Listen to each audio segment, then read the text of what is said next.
Bonjour, on est samedi 1er mars. Je vais faire un petit point sur la vérification des modèles pour ce qui s'est passé hier soir sur la République démocratique du Congo.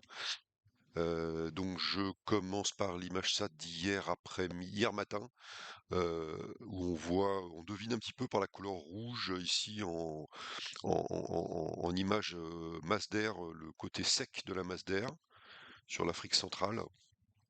Donc hier matin, il y avait absolument aucune convection et quand on anime toutes les 3 heures, on voit que la convection commence à démarrer sur les massifs montagneux, là, bordant les grands lacs, un petit peu dans la plaine au nord et ensuite, voilà, ça se multiplie et dans la nuit, ça s'étend et ça s'organise en MCS, voire MCC, là, encore une fois, sur le nord de la RDC. Voilà et donc 0, 3, 6, on se retrouve ce matin avec encore des restes de convection et des pluies, là-dedans. Voilà, il 9 heures encore. Alors vu sur EmetView, avec un pas horaire, pardon, si je reviens hier soir, donc dans la soirée, on voit les orages qui se multiplient, toujours la masse d'air rouge qui veut dire qu'on est dans un environnement, globalement sec.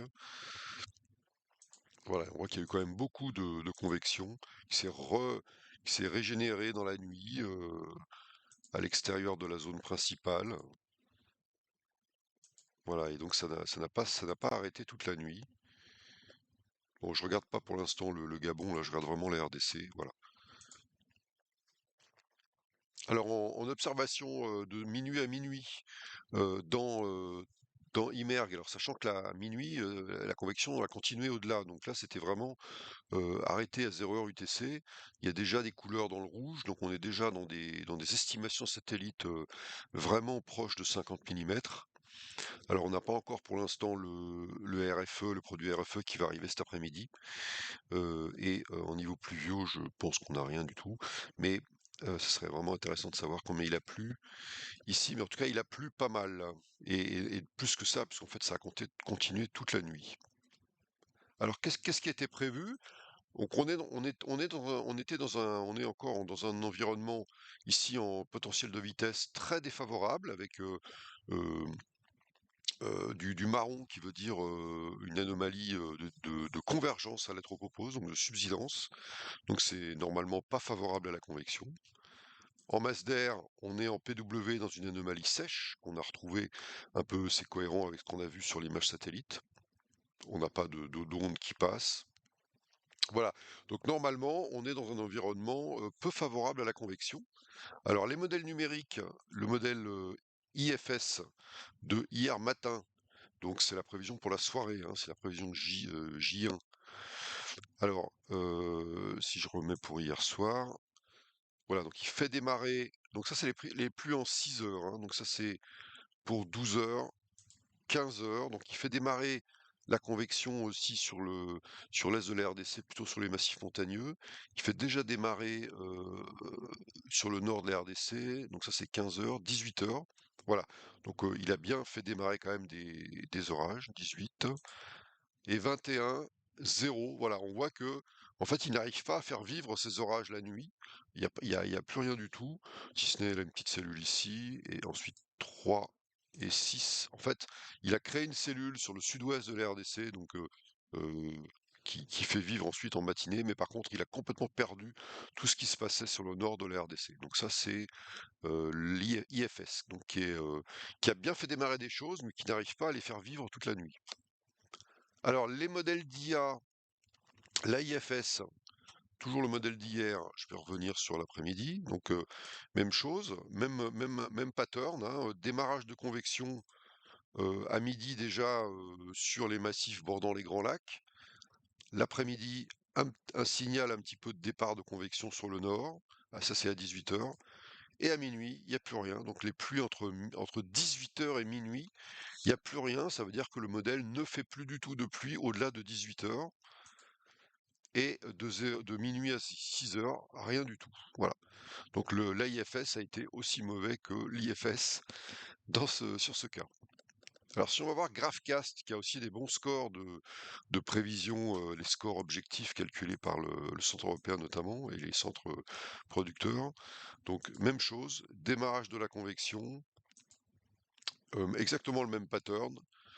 Il reste un tout petit quelque chose à minuit et le matin, plus rien du tout. Voilà. Donc le GraphCast était aussi mauvais que les autres. Alors si on va voir maintenant l'ensemble européen, donc l'ensemble de vendredi, donc les pluies en 24 heures, donc on retrouve le signal que mettait le déterministe, c'est-à-dire des pluies. Donc là, on est sur la probabilité d'atteindre le seuil 10 millimètres. Donc c'est ce que le modèle mettait, dans l'après-midi, donc le démarrage de la convection. Ensuite, si je vais à un seuil de 20 millimètres, je vais avoir un tout petit signal et ça, c'était en fait donc les pluies, que le modèle mettait entre, 12 et 18 heures. Voilà, donc ça n'apporte rien, ça c'est juste cohérent avec le déterministe qui mettait quelques pluies dans l'après-midi. Ensuite, si je vais voir le multimodèle proposé par l'ACMAD, donc je mets le run du 28 pour, alors D0, c'est ce que j'appelle le jour 1, hein, sur la mode anglo-saxonne. Je recommande vraiment d'utiliser, le day 1, day 2, c'est-à-dire, J et de prendre en français J1, J2 et donc si on le met en anglais, de mettre day 1 comme c'est fait, notamment sur le centre européen. Donc probabilité de supérieure à 2 millimètres. Donc ça c'est la probabilité multimodèle déterministe. Donc il y a 1, 2, 3, 4, 5, 6 modèles. Eh bien, pour, la journée du 28, il y avait pratiquement aucune probabilité d'atteindre 2 millimètres. Donc on voit que là, c'est-à-dire que c'était même pas prévu qu'il pleuve. Et si je mets, 10 millimètres, alors là, on a absolument rien. Donc forcément, du multimodèle va vous lisser, va vous baisser le signal de pluie, qui était quand même, un petit peu meilleur en ensemble européen et qui, alors si je mets ici le modèle européen, heu, voilà, donc là les couleurs sont pas les mêmes, attention, hein. Le vert, c'est jusqu'à 10 millimètres, donc il y avait un petit peu de vert là et donc voilà, on retrouve du vert et même du vert clair un tout petit peu jaune. Donc on est dans les, voilà, on est dans les 8, 10, 10, 15, voire, 15-20 millimètres dans le déterministe.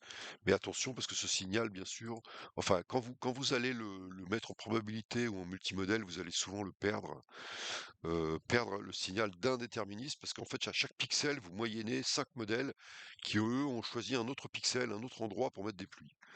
Donc il faut faire attention. Voilà. Donc à retenir, le CEP IFS déterministe n'arrive pas à faire vivre sa convection la nuit, dans une masse d'air sèche. Et les modèles d'IA, sur le coup, là, étaient aussi faux, n'apportaient rien. Donc voilà, il faut pas non plus attendre des miracles forcément de l'IA.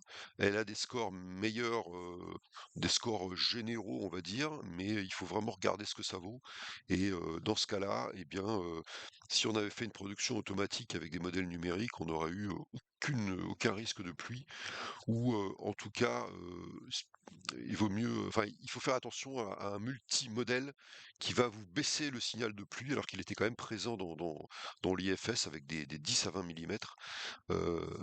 Donc c'était pas rien du tout non plus, mais on a peut-être atteint 50 millimètres sur le cumul, peut-être jusqu'à 6-9 heures UTC là. Ça sera à voir et voilà. Alors est-ce qu'il y a eu des impacts? Je sais pas, mais en tout cas, c'était prévu, très sec et en fait il y a eu, quand même des pluies très significatives. Merci.